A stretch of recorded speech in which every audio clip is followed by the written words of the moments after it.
Welcome to the Ice Report with Annika Johnson. I'll be your host throughout the 2024-2025 hockey season.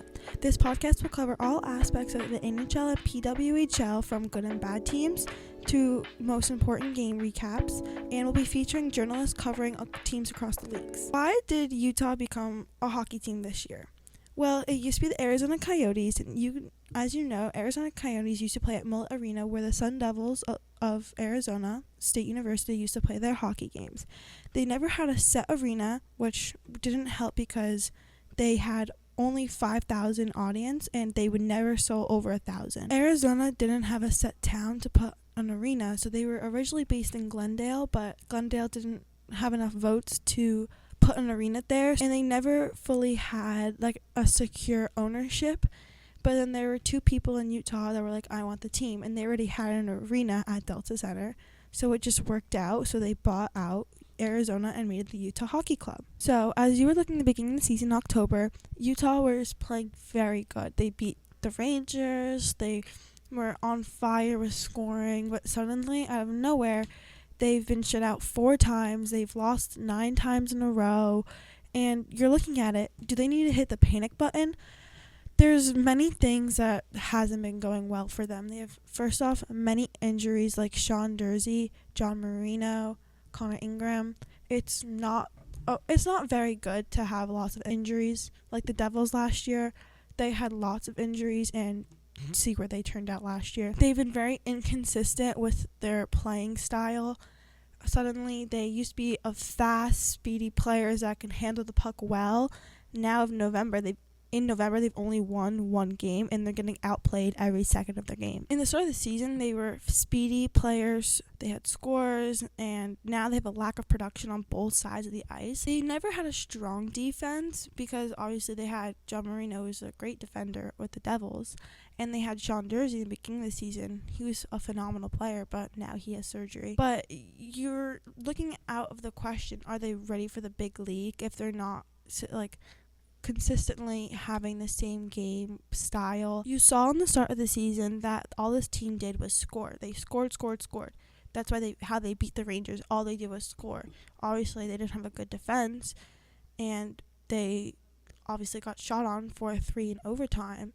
But they used to be fast, speedy scorers, and now there's now nothing done because of the lack of production on both sides. You saw how they used to play. Now they've only won 1 game in November. You need to hit the panic button for that because San Jose Sharks have won more games than that. Since October 12th, they've lost 9 games. But when you look at it, most of those games they were playing were versus some of the best goaltenders in the league and some of the best players, or ranked number 1 for defense, like Florida Panthers, Rangers have Shesterkin, they have Winnipeg Jet. They obviously lost the Winnipeg Jets, but then when you look at it, they did lose to San Jose Sharks, which is not a good look for the team. Back to the scoring's just very inconsistent. There's a pattern that they're unable to get the puck. The scoring is very inconsistent. There's not a pattern of how they're playing. They just grab the puck, keep passing and shoot, and then there's a turnover back onto Utah's side of the ice. They never are able to get 2 or 3 more chances than what they have,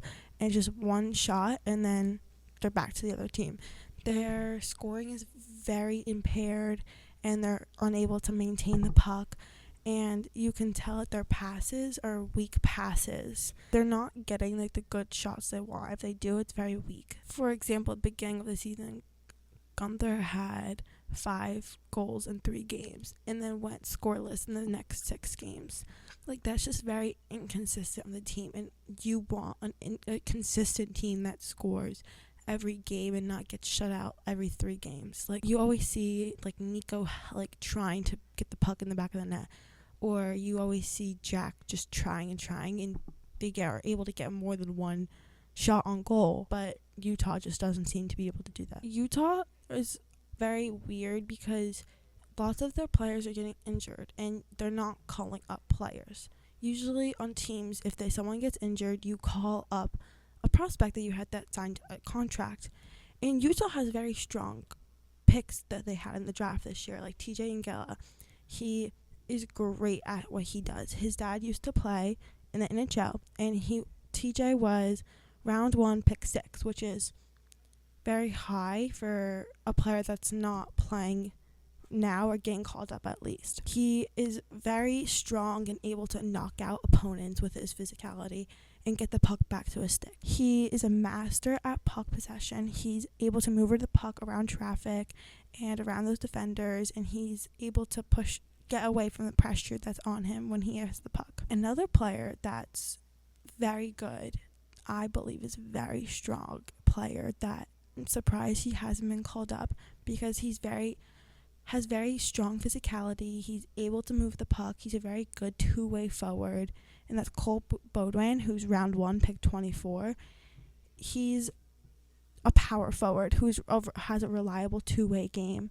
He was in the prospect camp, and he played very well. You can see that he has a very strong physicality. He skates well. He's a well-rounded player and has great offensive and defensive skills. Baudouin plays in the OHL, and he's known for his heavy forward check. That's what defenders look for in him when he's playing. And he's very good puck possession. And he has some of the best technique in this past draft while handling the puck. There are other great prospects that Utah has. They're just not relying on them that they should, like the Devils do, or any other team does. All these players that are great liable assets of a team that can help when people are injured or got suspended or anything. And Utah's not taking that to their advantage. They're just going to be keeping inconsistent, and not get to the place they used to be in the beginning of the season. And now fans are worrying if they're really ready to be playing for the NHL. But at the same time, Utah is their first time with a new coach, a new everything, injuries, being in a new arena, and it's just like they have to get adjusted, but they have to get adjusted quickly because it's the big leagues now, and you don't take your time getting adjusted. The season's not over yet. It's only November. We still have till April to get better and get back on the standings. And maybe, you never know, they'll call up important prospects, people will start coming back from injuries, and they'll finally realize you can't be inconsistent in this league. Well, I wish best of luck to Utah. Hopefully they can get better, back on track with their speedy and fast players that they know they have, and need to take that to their advantage. Feel free to ask any questions or leave comments, and check out the West Wire on Instagram at WestXWire, and feel free to follow Annika Devils at Twitter for more hockey content.